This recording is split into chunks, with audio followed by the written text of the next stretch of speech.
6 years scrubbing floors in the Alpha King's keep, 6 years of making herself invisible, never looking up, never speaking unless spoken to.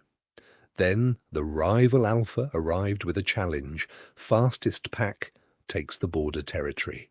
One by one, Greymoor's greatest warriors stepped up. One by one they failed. The best warrior in the keep turned to the crowd and laughed. "Anyone else?" The maid set down her bucket. Nobody moved. Nobody breathed. The horn sounded. The blade dropped. And then she was already past the mark. Silver Wolf perfectly still, like she'd been standing there the whole time, and the woman had simply stepped out of the way. No gap, no pause, nothing for the eye to catch. The rival Alpha stopped smiling, the king stopped breathing, and an old man walked through the gate and said one word that changed everything. First Blood. Chapter 1. Willa Ashton picked up the bucket for the 9th morning in a row. The flagstones were the same cold grey they'd been for 6 years. She didn't look up when the horn sounded across the training yard. She didn't know Harkon Duskmore had already ridden through the east gate. She didn't know his champion had a name, Kester, and a shift time nobody in Greymoor had ever beaten. She didn't know an old man named Corvin Ashby was 2 days out, walking toward this exact courtyard on a trail he'd been following since before she was born. She didn't know that by sundown, the man who ruled this keep would be on his knees in front of her. What she knew was the bucket, the water going cold in it, the way her knuckles had gone raw somewhere around day 4. Here's the thing the narrator would tell you, if the narrator could talk to her. Willa was already the fastest thing in that courtyard. She just hadn't been asked to prove it yet. She dipped the brush and kept scrubbing. Behind her, Boots crossed the yard in a hurry, and somebody shouted for the stable hands to clear the east path. She didn't turn around for that either. 6 years teaches you which sounds are worth your attention. Hoofbeats weren't. Della found her before the sun cleared the wall. "Leave the bucket," Della said. Her voice had that flat, tight edge it got when she'd been awake worrying half the night. "Come with me." "I'm not done." "You're done." Della's hand closed around her wrist, not hard, but not asking either. "Ironclaw's here. Harkon Duskmore rode in an hour ago with half his guard behind him." Willa set the brush down slow, the way you set something down when you don't want your hands shaking. "Okay. So, there's a rider. What's that got to do with me?" Della didn't answer right away. That was the part that scared Willa more than anything Della could have said. "Whatever happens today," Della said finally, "you do not shift. Not for a dare, not because someone pushes you into it, not for any reason at all. You hear me?" "I don't shift anyway. I haven't shifted in... I know how long it's been." Della's eyes were doing something complicated, something that looked almost like grief. "Just promise me." "Why?" "Because I asked you to." That was Della's answer for everything that mattered. Willa had stopped pushing on it years ago, back when pushing just meant watching Della's face close up like a door. She nodded because nodding was easier than another silence, and Della let go of her wrist and walked off toward the linen room like she had somewhere urgent to be, which she probably did. Now, you need to understand something about Willa before we go any further. She wasn't naturally this quiet. Nobody's born keeping their head down for 6 straight years. Somebody taught her that trick a long time ago, and taught her well enough that by the time she was 19, she could walk through a room full of armed men, and not one of them would remember her face an hour later. Cade Hollowell had passed her in the West Corridor probably 400 times. He couldn't have picked her out of a crowd of 3. She picked the bucket back up anyway. Habits don't care about warnings. By midday, the training yard had filled with more people than Willa had seen in one place since the Harvest Festival 2 years back. Word travels fast in a keep this size, and the word today was Hollow River. the strip of land along the eastern border that Greymoor and Ironclaw had been arguing over since before Lawson took the crown from his father. Harkon had thrown down a challenge 2 months prior. A public shifting trial, fastest pack takes the territory, no more talk, no more treaties, just speed and a blade dropped toward a mark on the ground. Lawson had said yes without blinking. He had Cade. They don't stand a chance, Cade was telling anyone close enough to listen, arms crossed, grinning at the Ironclaw riders setting up across the yard. Watch, I'll have this done before Harkon finishes his little speech. Sutton Vance, standing near him, didn't look convinced. You've seen their champion? I've seen plenty of champions. This one's different. Kestor, he's... Sutton stopped himself, shook his head. You'll see. Cade laughed it off. Willa, mopping the flagstones near the wall where nobody bothered to glance, heard the whole exchange and felt something small and cold settle in her stomach that she couldn't name yet. Harkon arrived in the centre of the yard like he already owned it. Tall, unhurried, the kind of confident that doesn't need to raise its voice. Lawson met him there, and the two of them ran through the terms in front of the crowd. First pack to shift fastest under a triggered threat, the blade, the mark, winner takes the river. And then it was just noise and waiting. Cade went first. He shifted in a second and a half, his best time ever, and the crowd knew it, and the roar that went up nearly shook the banners on the wall. He cleared the mark before the blade finished falling, landed in wolf form with his ears back and his tail high, and for 1 full second Willa thought maybe Sutton had been wrong to worry. Then Kestor stepped up. The horn sounded. The blade dropped. 1.1 seconds. The yard went dead quiet, then loud again, but a different kind of loud, the kind that comes from people realizing something's gone wrong and trying to talk over the realization. Cade's face didn't move for a second too long. Lawson's jaw tightened in a way Willa had never seen on him before. One by one after that, Greymoor's warriors took the mark. One by one, they fell short. By the 6th failure, Harkon had stopped bothering to hide the smile on his face, and Lawson stood at the edge of the yard with his hands loose at his sides in a way that looked calm and wasn't. Willa stood near the wall with her bucket, and something happened that hadn't happened in 6 years. The horn sounded again for the 7th warrior, and her whole body reacted before her mind caught up, a pull low in her chest, sharp and immediate, like a muscle remembering a motion it hadn't made in a long time. Her fingers tightened around the bucket handle hard enough to hurt. She'd felt that pull before. Once.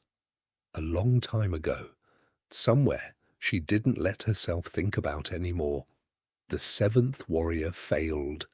The crowd's noise dropped into something uneasy, the sound of people watching their side lose and not knowing what to do with their hands. Willa didn't move. She told herself she wasn't going to move, but her fingers stayed locked around that handle and the horn kept sounding, and somewhere underneath 6 years of keeping her head down, something that had been asleep for a long time opened its eyes. She'd heard that horn before, she just hadn't let herself remember where. Chapter 2. The 8th warrior failed by half a second, the 9th didn't even clear the mark. His back leg caught it on the way down, and he went sprawling in the dirt in wolf form, while half the yard groaned, and the other half laughed. Harkon wasn't hiding anything anymore. He stood with his arms crossed, watching Lawson the way a man watches something he already owns. "Should we just call it?" he said, not quiet about it either. "Save your boys the bruises." Lawson didn't answer him.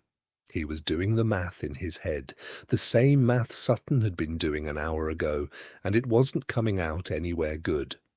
Willa stood at the wall with the bucket still in her hand, and her mother's voice was in her head now, clear as if she'd said it yesterday instead of 6 years ago. If they ever see what you can do, you run. You don't explain, you don't look back, you run. She'd been 11 when she heard that. She still remembered the exact grip of her mother's hands on her shoulders when she said it, so she stayed against the wall. That was the plan. Stay against the wall, keep the bucket, let the day happen without her in it. Except she was watching Kestor now, really watching him, and something about his last 2 shifts didn't sit right.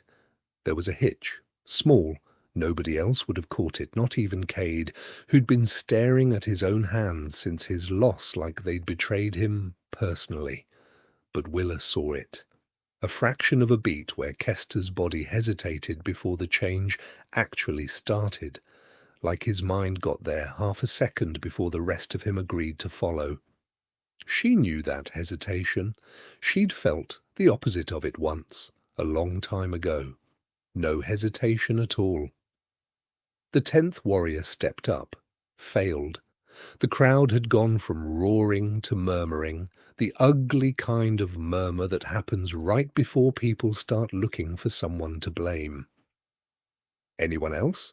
Harkin called out, and he wasn't even really asking Lawson anymore. He was asking the yard because he already knew the answer. Willa set the bucket down. She didn't decide to do it exactly. Her hand just did it. The way your hand pulls back from something hot before you finish thinking that's hot. 1 second the bucket was in her grip. The next it was on the flagstones, water sloshing over the rim, and she was already 3 steps into the yard before her brain caught up with what her feet were doing. Cade saw her first. He laughed, short, disbelieving, the kind of laugh that comes out before a person's decided whether something's actually funny. What is she doing? Someone near the servants' entrance called out for her to get back inside. Another voice, older, told her this wasn't a place for the kitchen staff.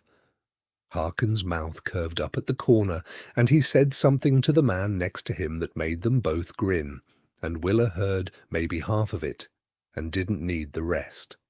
Lawson turned. "Willa!" He said her name like he was surprised he remembered it, which, if she was honest with herself, he probably was. "Go back inside." She didn't move. "Willa." Firmer now, not unkind, just a king running out of patience in front of an enemy who was already laughing at him. "This isn't—" He stopped. She wasn't sure what changed in his face right then. Maybe it was the way she was standing, not scared, not shrinking the way she usually did when someone with power looked at her directly. Maybe it was just that in 6 years he genuinely could not remember her ever once looking him in the eye, and she was doing it now, steady, like she had every right to be standing in the middle of his training yard. Whatever it was, he didn't say, "Go back inside" a second time. Cade stepped closer, still half grinning, though it was starting to look less sure of itself. "You even know how to shift?" "Cade!" That was Sutton, low, a warning. "I'm serious." Cade spread his hands, playing to the crowd a little now, trying to get some of the energy back that Ironclaw had taken from him all morning. "No offense, but you scrub floors. I don't think I've ever even heard you talk before." Willa looked at him.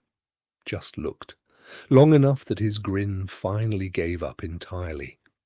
"Watch me," she said.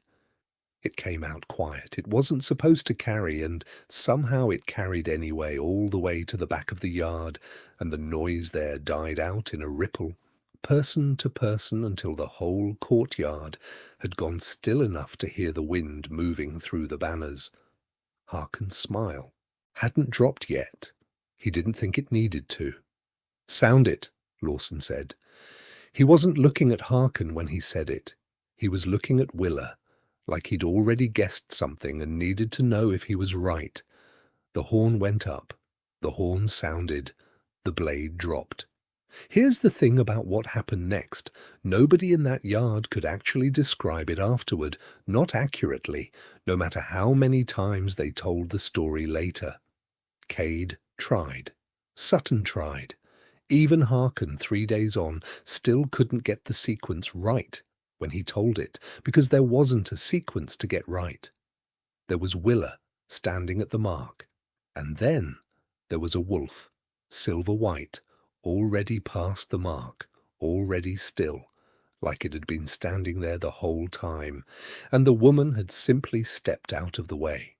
No stumble, no pause between one shape and the other, nothing for the eye to catch hold of.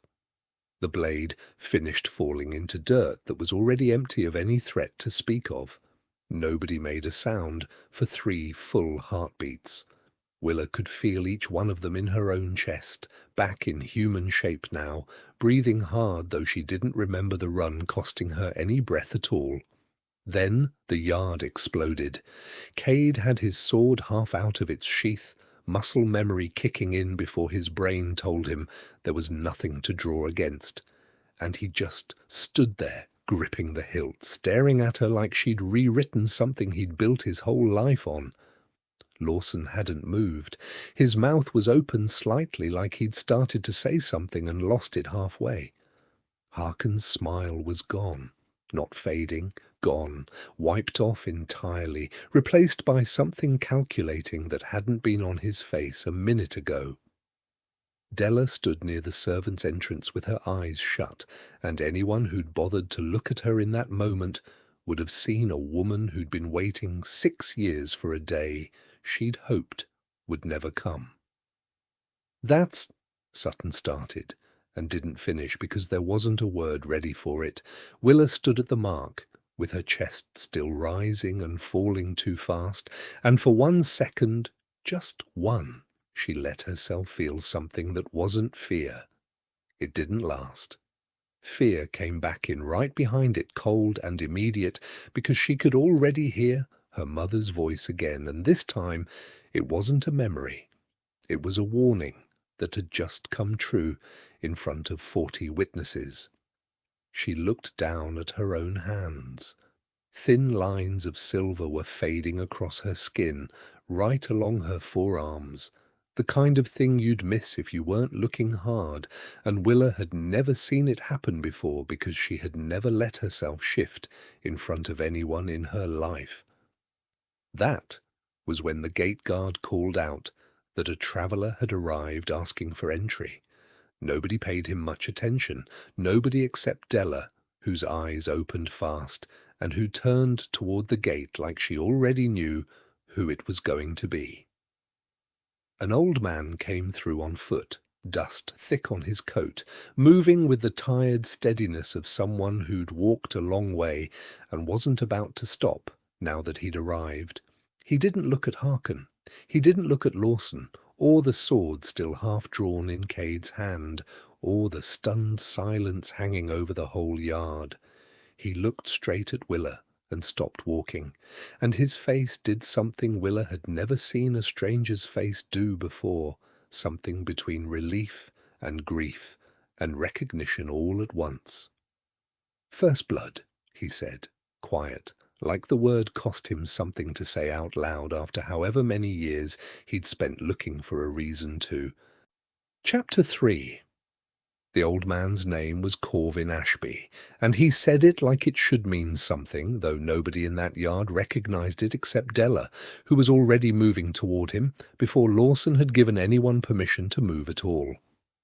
"You can't be here," Della said, low, urgent, close enough to him now that only Willa and Corvin could really hear it. "Not now, not like this. I felt it 3 days out." Corvin didn't lower his voice to match hers. If anything, he seemed to want people to hear. "I've been walking toward this exact spot for 3 days, Della. You think I was going to turn around at the gate?" Lawson stepped between them before it could go further, one hand up, not quite a command, but close to it.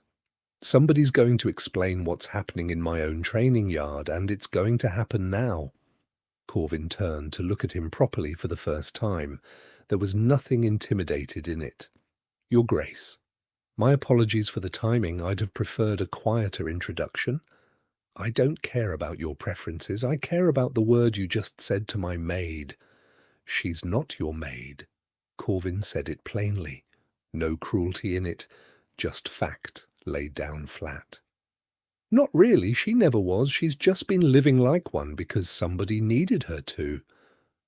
Willa's chest was still tight from the shift, her skin still faintly warm where the silver lines had faded, and she wanted to say something, anything, but her voice wasn't cooperating yet. Cade had finally sheathed his sword. Harken hadn't moved from where he stood, and his expression had settled into something quiet and interested that made the back of Willa's neck prickle worse than his earlier mockery ever had. "Somewhere private," Lawson said. "Now." They ended up in the small council room off the Great Hall, just Lawson, Willa, Della, Corvin and Sutton standing guard at the door, with strict instructions to let no one else in. Willa sat because Lawson told her to sit, and because her legs weren't entirely sure they wanted to hold her up much longer anyway. Corvin didn't waste time working up to it. "What you did out there wasn't speed. I need you to understand that first before anything else. Every shifter alive transitions between forms. There's a gap. Half a second, a full second, sometimes more if they're tired or scared. That gap is universal. Every wolf who has ever lived has had it." "I didn't have a gap," Willa said. Her own voice sounded strange to her, thin. "No, you didn't."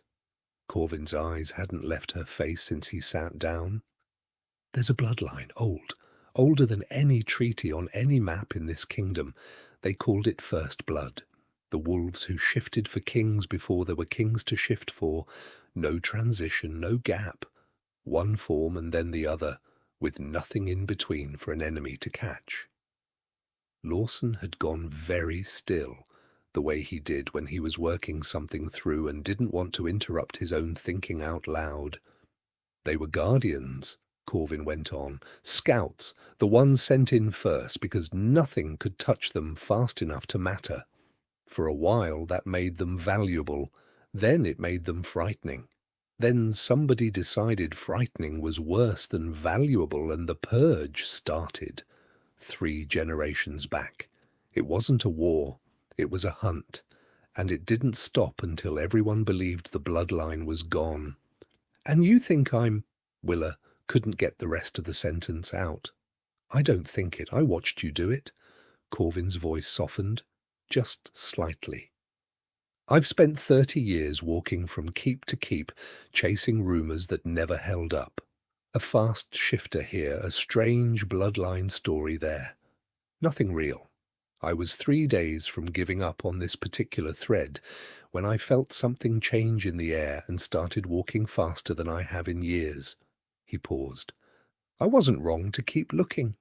Willa turned to Della. She didn't say anything at first, just looked at her, and Della met the look without flinching, though something in her face had gone tired in a way Willa had never seen on her before. "You knew?" Willa said. "Yes." "For how long?"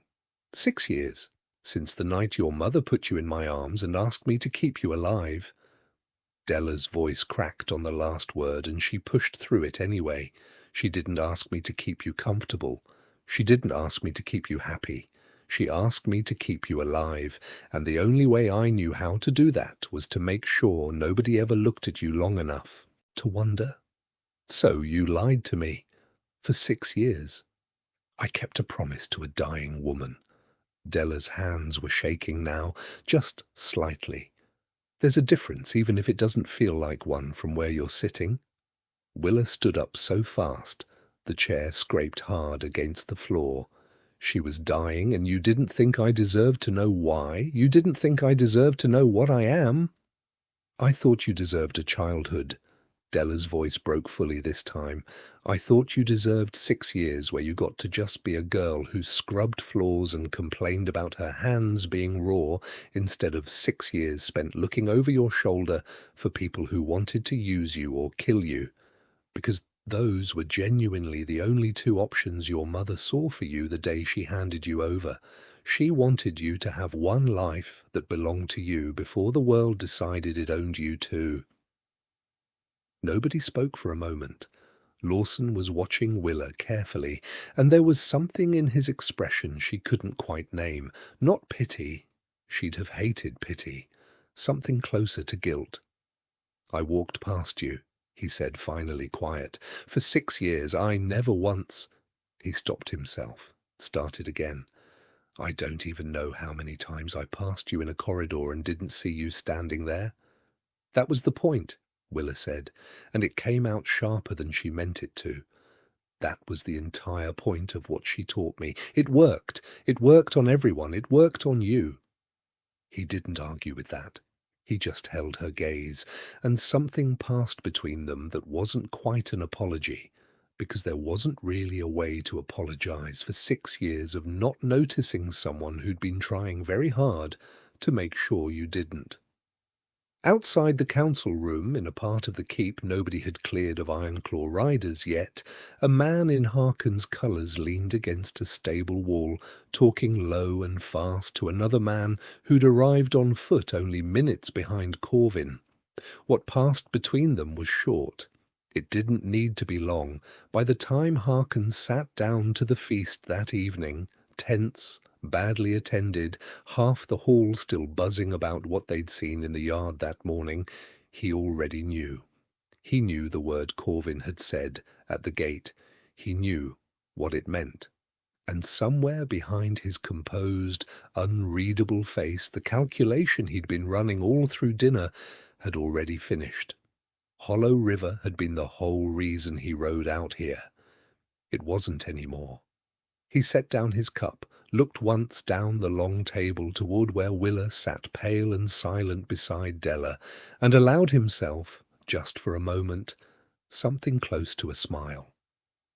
The territory had never been the real prize. He understood that now. Something worth far more than a stretch of disputed river had been standing in Greymoor's training yard the entire time, wearing an apron, carrying water, and nobody in this keep, not even its own king, had thought to look twice. That was about to change. Chapter 4. The council met the next morning in the great hall, and Willa was made to stand at the centre of it while a dozen men, who'd never spoken 2 words to her in 6 years, argued about what she was worth. "She's a weapon," one of them said. Willa didn't know his name, some border lord with a heavy signet ring he kept turning on his finger while he talked.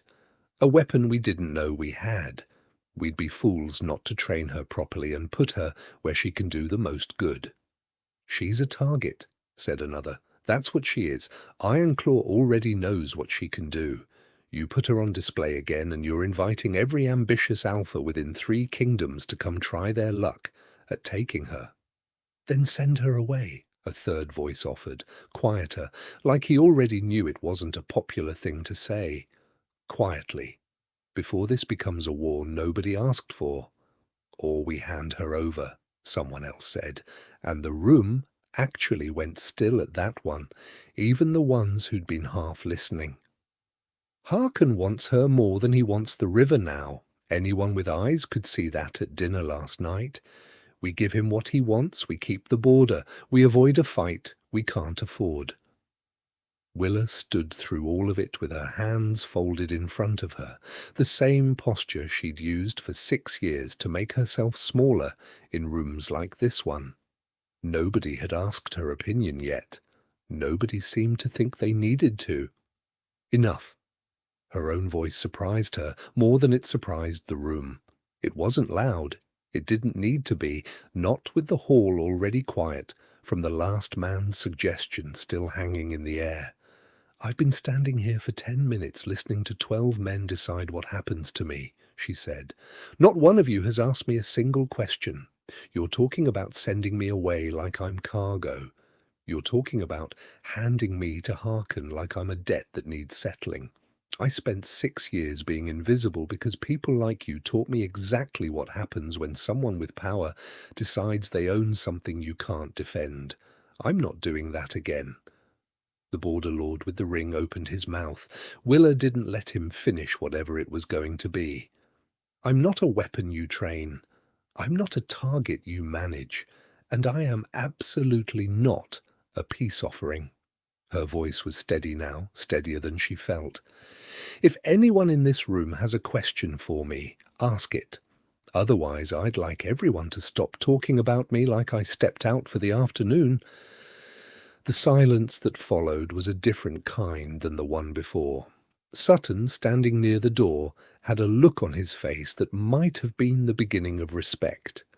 Cade, a few feet from him, was watching Willa with something closer to awe, like he was still catching up to the fact that the maid he'd laughed at yesterday was the same woman currently rearranging the entire room's understanding of how this conversation was going to go. Lawson hadn't said much through any of it. Now he stood. "She's under my protection," he said. "That's not up for debate. Anyone who has a problem with that can bring it to me directly instead of arguing about it like she's not standing right here." Willa turned to look at him, and there wasn't gratitude in her expression, not exactly. "I didn't ask for your protection." That caught him off guard. She could see it land. "I didn't ask you to fight for me in there," she said, quieter now, just for him. "I can fight for myself. I just did, in case you missed it." "I saw. A beat. I'm not trying to own you, Willa. I'm trying to keep you alive long enough to decide things for yourself. Those aren't the same thing. They can look the same from where I'm standing."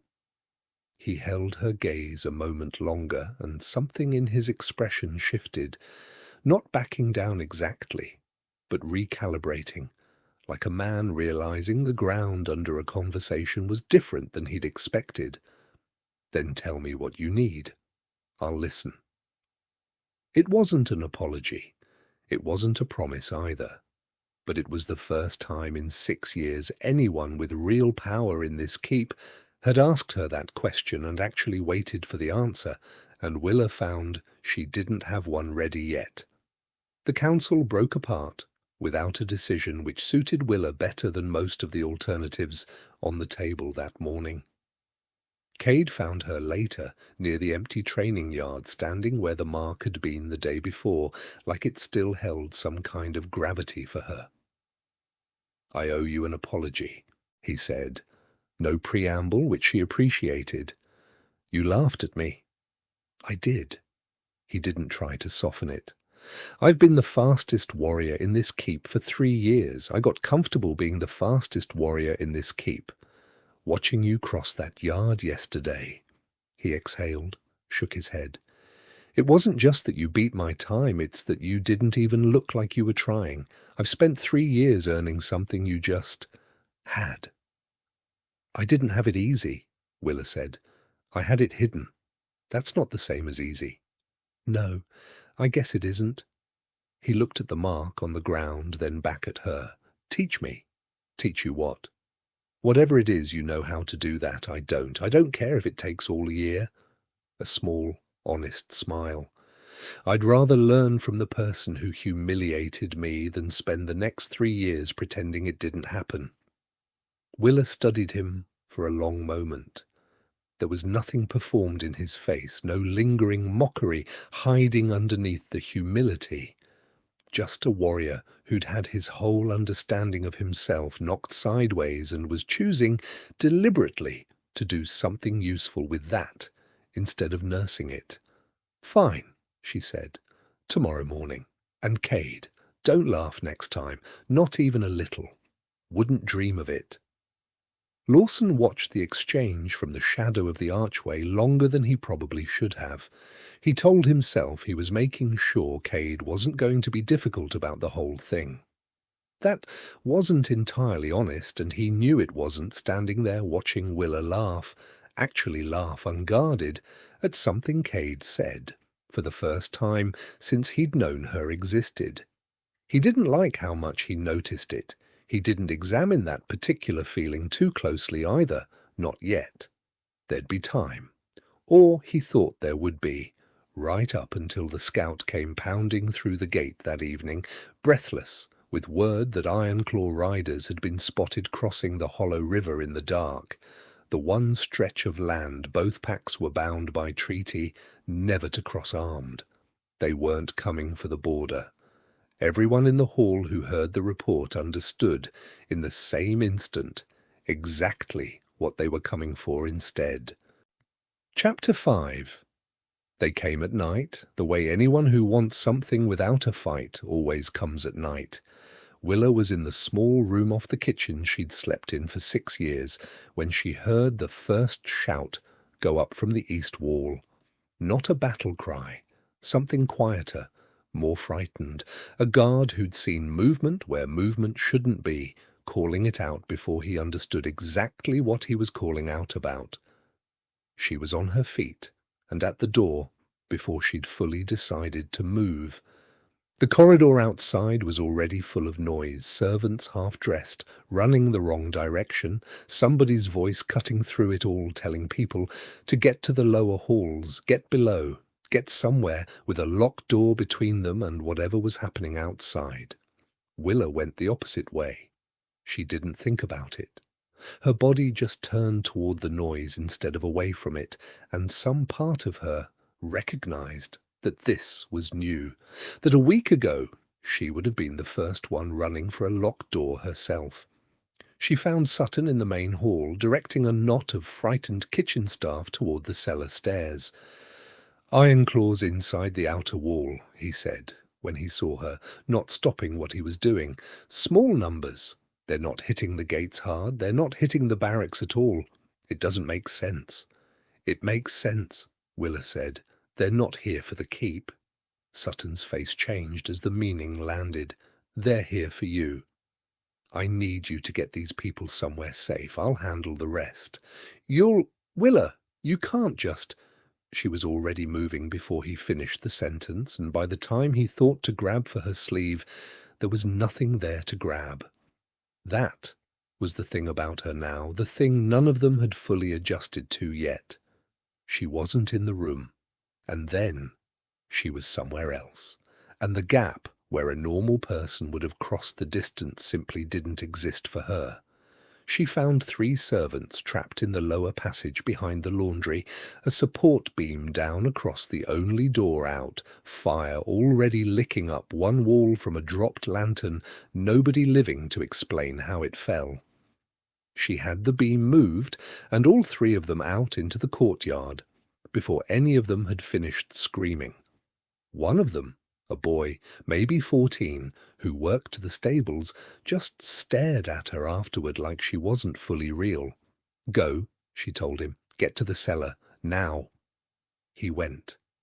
That was new too. A week ago, nobody in this keep would have taken an order from her without stopping to ask who she thought she was. She found Lawson in the training yard, already shifted, already fighting 3 Iron Claw riders who'd made it further inside than anyone expected. She didn't think about joining him. She just did. And something about the 2 of them moving through that fight together came out smoother than either of them could have planned for. She'd clear a path. He'd close it behind her. Neither one calling out directions because somehow neither one needed to. He caught the shape of what she was about to do half a second before she did it, over and over, like they'd trained together for years, instead of one bad week. When the last of that group went down, Lawson shifted back long enough to catch his breath. "How did you know I was going to move left?"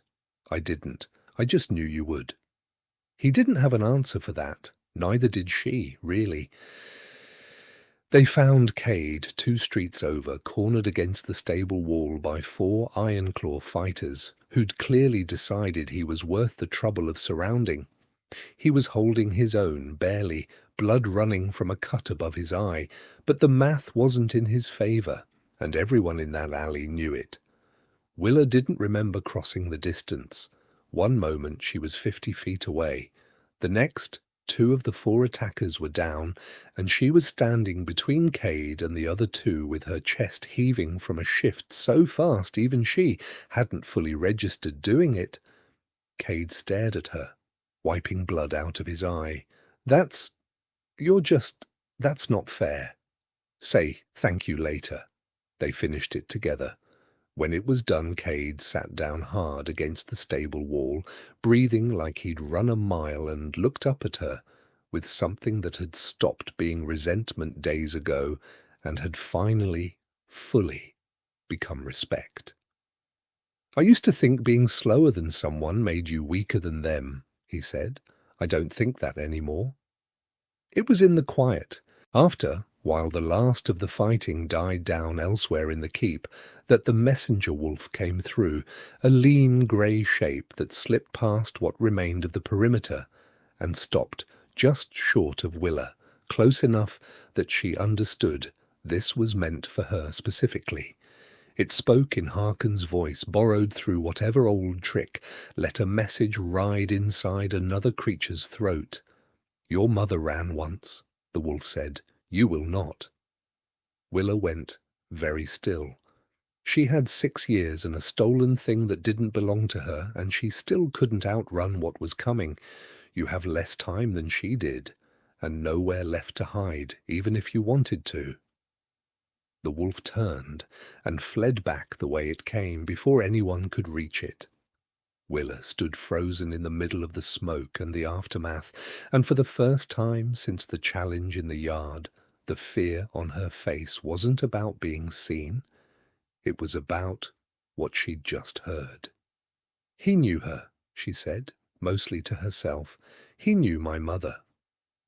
Lawson had come up beside her, still breathing hard from the fight, and he didn't say anything right away, just stood close enough that she wasn't standing there alone with it.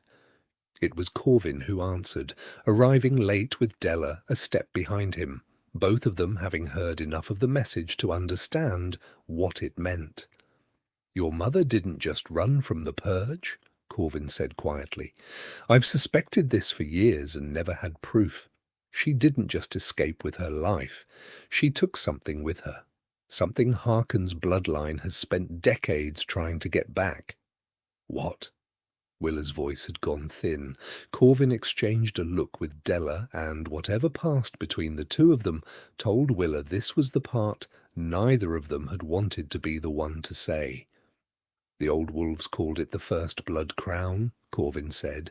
It's not a physical thing you can put on a shelf. It's older and stranger than that, and your mother didn't lose it when she ran, Willa. She carried it with her, straight into you. Chapter 6. They moved the conversation inside, away from the smoke still hanging over the courtyard, into the same small council room where all of this had started spilling out 2 days before. Willa sat because her legs asked her to this time, not because anyone told her to. Explain it, she said to Corvin, all of it. I don't want the careful version. Corvin nodded slowly, like he'd been expecting that and had already decided he owed her the truth, without softening it. The crown isn't a crown, he said. I know that's confusing given the name, but the old wolves weren't being literal. It's an inheritance, a bond. The strongest first blood descendant in any generation carries it, not power exactly, more like a kind of command that runs on instinct instead of authority. Other wolves feel it without being told to. They answer to it the way your own hand answers to you, without you having to explain why. And you think I have it? I think your mother had it. I think she ran with it instead of letting it fall into the wrong hands after the purge, and I think it didn't die with her. Corvin's eyes hadn't left her face. I think it went to you. Willa sat with that for a long moment. Nobody in the room rushed her. Why would she hide something like that from me? If it's mine, if it was always going to be mine, why not just tell me? Della was the one who answered, and her voice had none of its usual steadiness left in it. Because she'd already lost everything else to what she was, Della said. Her home, her pack, most of the people she loved. She wasn't going to let the last thing she had left, you, just you, a little girl who liked climbing the orchard wall and didn't care about bloodlines, get swallowed up by it too, not before she had to. So she just never told me. Let me grow up thinking I was ordinary. She wanted you to be ordinary for as long as the world would let you. Della's hands were folded so tight in her lap, the knuckles had gone pale. She used to say it to me, Back when you were still small enough to carry, she'd say, I want her to be Willa first. Whatever else she is, she gets to be Willa first. Willa's throat had gone tight, and she hated that it had. Hated that 6 years of practice keeping her face still wasn't holding up under this particular weight. I don't want a crown, she said, quiet now. I don't want a throne. I don't want people feeling something in their chest when I walk into a room. I never asked for any of it. I know, Della said. Then what am I supposed to do with it? Nobody had an answer ready for that one. It sat in the room a while, honest and unresolved, because there wasn't a tidy thing to say that would have made it smaller. Lawson had been quiet through most of it, leaning against the wall near the door, arms crossed, watching her with an expression she was starting to recognize. Not pity. She'd decided days ago she could tell the difference now, but something closer to careful attention, like he was trying not to miss anything about her again. Later, after Corvin and Della had gone and the room had emptied out to just the two of them, he crossed over and sat across from her instead of standing. I don't know if it's fate that put you in this keep, he said. I've been turning that over since the yard and I still don't know. Maybe it's just chance. Maybe Della needed somewhere safe for you 6 years ago and this was the nearest door. Does it matter which one it is? I used to think it would. He looked down at his hands, then back up at her. I don't think it does anymore. I want you to stay. Not because of what you can do, not because Harkin wants you and I'd rather he didn't have you.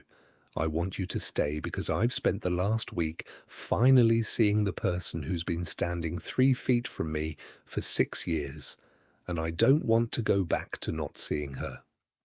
Willa didn't answer right away. She'd spent 6 years bracing for exactly this kind of moment from exactly this kind of man, someone with power, telling her what he wanted from her, expecting the wanting itself to be enough of a reason for her to say yes. But he wasn't asking her for anything. That was the part that caught her off guard. He'd said what he wanted and then just stopped there. No demand attached to it. You're not asking me to prove anything, she said slowly, working it out loud. You're not asking me to be useful. You're not even asking me to choose you.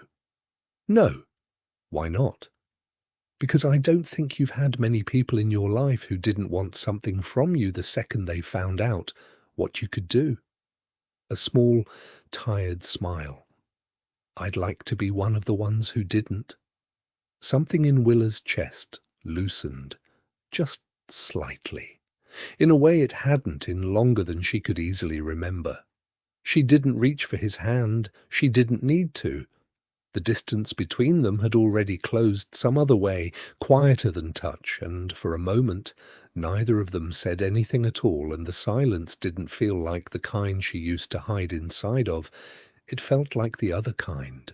The kind two people share on purpose. I'm not offering you loyalty, he said eventually. I'm not in a position to ask for it, and I wouldn't want it if it came with strings attached anyway. I'm offering mine. Whatever you decide to do with the rest of this, the crown, Harkin, all of it, I'm not going anywhere. Willa looked at him a long moment. That's the first time anyone with power in this keep has offered me something instead of asking me for it. Then I've been doing this wrong for 6 years. She almost laughed. It surprised her how close it came to happening. The moment didn't get to last as long as either of them might have wanted. A guard came to the door within the hour, out of breath, with word that had come up the river road faster than anyone liked. Harkin wasn't done. He was gathering his full force now, every rider he had, moving them toward Hollow River, with the kind of speed that only made sense if he intended to end this in one night, instead of drawing it out any longer. He didn't want the border anymore. Everyone in the keep understood that by now. He wanted Willa standing in the open, with nowhere left to run, until she had no choice but to show him exactly what she was. Chapter 7. The battle started before the sun came up. which was Harkin's choice and not an accident. He wanted Greymore, tired and half-blind, still rubbing sleep out of their eyes when his riders came pouring across the river. His own treaty forbade him to cross. Lawson had maybe 2 hours' warning. He used every minute of it. "We're outnumbered," Sutton said, laying out the count as fast as he could get the numbers together. "Not by a little. Harkin brought everything he has." "Then we don't fight it like a fair fight," Lawson said. "We fight it like we know something he doesn't." Cade took the eastern flank at first light, a line of Greymoor's remaining warriors behind him. None of them laughing anymore, none of them thinking of Willa as a maid who'd wandered into the wrong yard a week ago. Word travels fast in a keep this size, and by now every one of them had heard some version of what she'd done in that alley, in the fire behind the laundry, in the corridor where 3 servants would have burned if she hadn't gotten there faster than anyone thought a person could move. Willa refused to stay behind. Nobody tried very hard to argue with her about it. Lawson had learned that particular lesson already. "Stay close to Cade's line," he told her, pulling his gear on fast in the grey half-light. "Not because I'm telling you to hide, because I need to know where you are while I'm out there. I'll be where I need to be. That's not an answer. It's the only one I've got." He didn't push it further. There wasn't time, and some part of him, the part that had spent a week finally learning to see her, understood that she wasn't going to be managed today, not by him, not by anyone. The fighting opened ugly. Ironclaw's numbers showed fast, pressing hard against Greymoor's western line, and for the first 20 minutes it looked exactly like what everyone had been afraid of since the scout's warning 3 days back. Warriors who'd laughed at Willa a week ago were now watching for her in the chaos, waiting for some sign of where she was, because somewhere in the space of 7 days she'd become the thing that made them feel like the odds weren't quite as bad as the numbers said. She didn't disappoint them. She moved between formations faster than anyone could track, calling warnings a half-second before attacks landed, close enough now to her own instincts that she'd stopped needing to think about where to be. She pulled 2 wounded fighters clear of a collapsing line near the riverbank. She disarmed an Ironclaw commander so fast the man was still reaching for a sword that wasn't in his hand anymore before he understood what had happened. She wasn't fighting to prove anything today. She noticed that about herself, somewhere in the middle of it, a strange, clear thought, arriving in the middle of noise and blood and shouting. She wasn't out here trying to show anyone what she could do anymore. She was just trying to keep them alive. All of them. The same warriors who'd barely known her name a week ago. Harkin found her near mid-morning when the fighting had thinned enough on his end that he could afford to go looking. "There she is," he said, dropping down off his wolf form into the man, unhurried, like the battle around them was background noise he'd already decided not to worry about. The maid with the impossible feat. "You should be worried about your own feet right about now." "Should I?" He smiled, and there was nothing in it that matched the warmth a smile usually carried. "Your mother smiled at me exactly like that once, right before she ran." Willa's whole body went still, just for a second, and Harkin saw it land. "She stole something from my bloodline," he said. "Did the old man tell you that part? Did he tell you what your mother actually did before she vanished with you tucked under her arm like something she'd rescued instead of something she'd stolen? He told me enough. Then you understand why I've spent years looking, why this was never really about a river." He tilted his head slightly. "I don't want to hurt you, Willa. I want what's mine, what your mother took. It's not yours, it never was. We'll see." He moved fast when he attacked, faster than she'd expected, faster than his earlier posturing had suggested, but it wasn't her he went for first. He turned at the last instant and drove toward Lawson instead, who was fighting 3 riders off a few yards away and hadn't seen the shift in direction coming. Willa moved before her mind had finished deciding to. That was exactly what Harkin had counted on. The restraint closed around her the instant she crossed into range, something enchanted, something built with first blood specifically in mind, because ordinary iron would never have held her for even a heartbeat. It bit into her wrists, and something in the metal itself seemed to reach past her skin, dulling the pull she'd only just learned to trust. "Willa!" Lawson's voice, close, furious, already turning toward her instead of the riders still circling him. "Careful!" Harkin called to him, almost bored.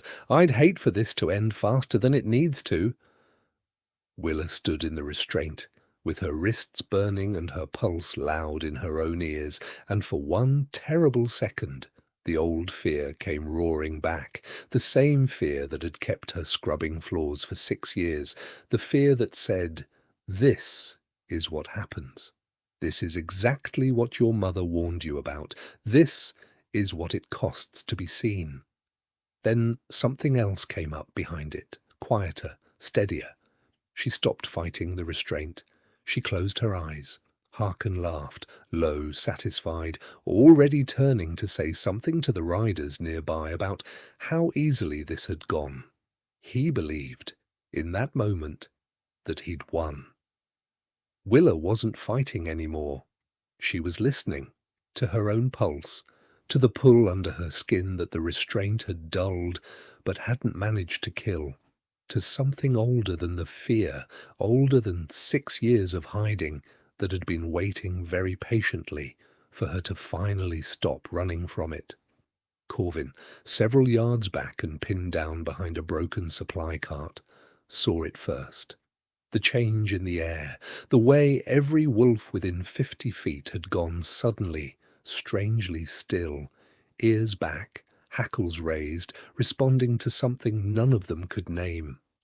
"No," he breathed, understanding arriving all at once. "She's not just calling on the first blood." Willa's eyes opened, silver spread out across her skin in lines that hadn't been there a moment before, brighter than the faint traces from the yard, climbing from her wrists toward her shoulders like something waking up after a very long sleep.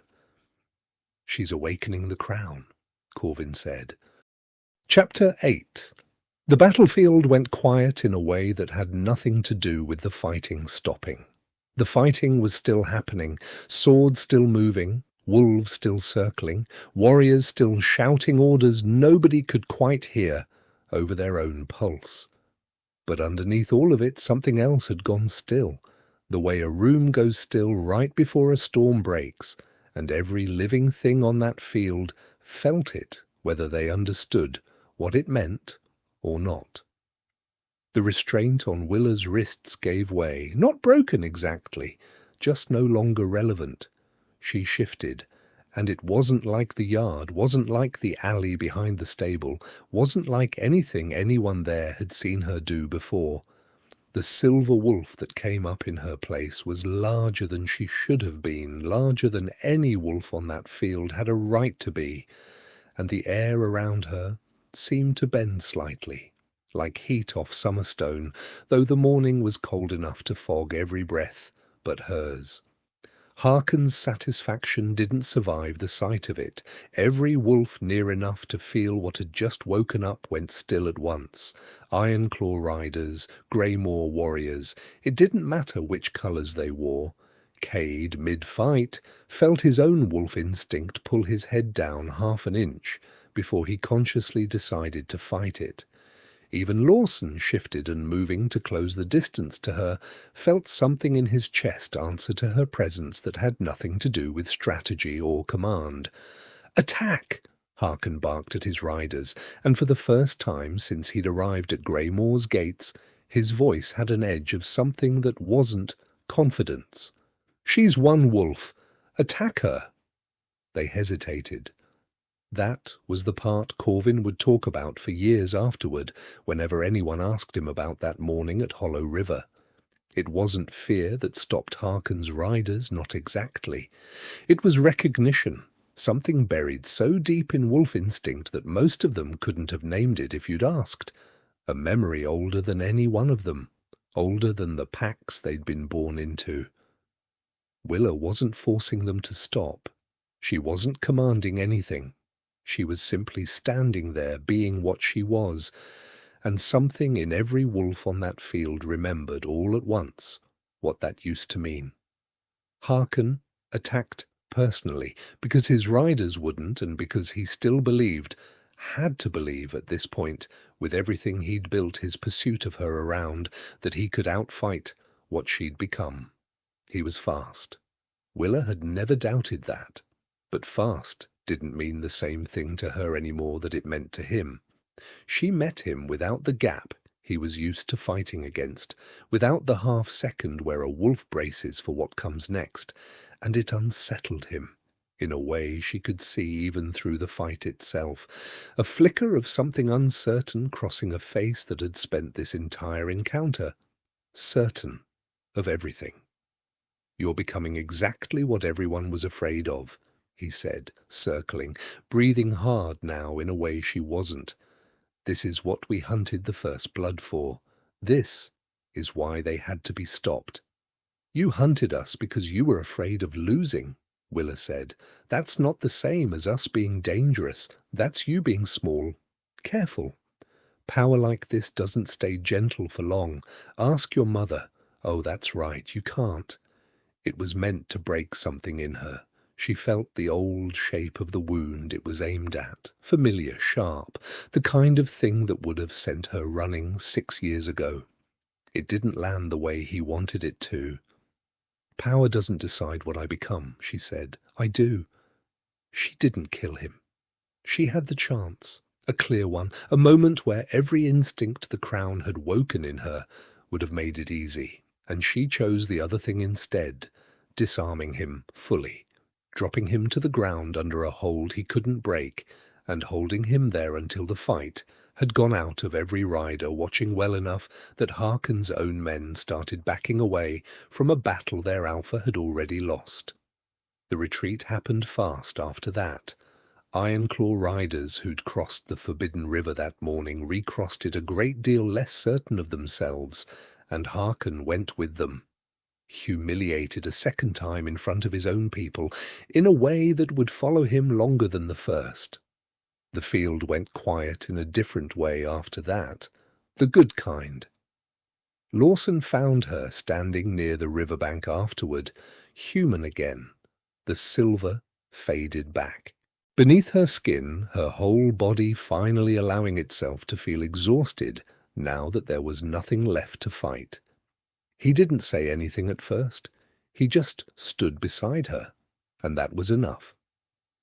Later, back inside the keep, in front of the whole pack, gathered in the great hall, Lawson stood and said what he'd apparently been working out how to say since the council room 3 days back. "Willa Ashton is not a servant of this house," he said, and the hall went quiet to hear it. "She's not a weapon we happen to find, and she's not property to be protected or traded or hidden away for anyone's convenience, mine included. She is the last of the first blood. She stood between this pack and everything Harkon Duskmore brought against us, and she did it without being asked and without being owned." He looked at her, not the hall, when he said the rest. "I'm not going to tell this room what she chooses to do next. That's hers to decide. All I'll say is that I hope she chooses to stay." Every eye in the hall turned to Willa. She'd spent 6 years being unable to stand this kind of attention, 6 years training every instinct she had toward disappearing the moment a room looked her way. She didn't disappear now. She reached up and untied the apron she still had on, out of habit more than anything, and let it drop. Not because scrubbing floors had ever been beneath her. She'd never believed that, not once, not even at her lowest. but because she didn't need to hide behind it anymore. "I choose to stay," she said, "not because anyone's telling me to, because I want to." Cade, near the front, allowed himself something between a grin and genuine relief. "So, does this mean I get another shot at the mark sometime? Rematch?" "You'd lose." The hall actually laughed at that, not politely, not the careful laugh people give a king's guest, but real, loose laughter, the kind that comes when tension finally has somewhere to go. Cade laughed, loudest of anyone, and there wasn't a trace of the old humiliation left in it. Just respect, worn easy now, like it had always belonged there. Lawson found her that evening in the training yard, standing near the same mark where all of it had started 9 days before. He didn't ask what she was thinking. He just came and stood beside her, the way he seemed to be learning to do. "What do you want now?" he asked. "Really? Not the crown, not the pack, not any of it, just you." Willa looked out across the yard, toward the flagstones she'd scrubbed for 6 years, worn smooth in places by her own knees. "I want to see how fast I can really become," she said. She wasn't invisible in that yard anymore. She never would be again. And years from now, when people told this story, and they would tell it over and over in keeps far past Greymoor's walls, most of them would remember the 2 words that broke everything open that morning, but they'd remember them wrong. They'd think the miracle was that the silent maid turned out to be the fastest wolf alive. The real miracle was smaller than that and harder won. After 6 years of making herself disappear to survive, Willa Ashton had finally chosen to be seen.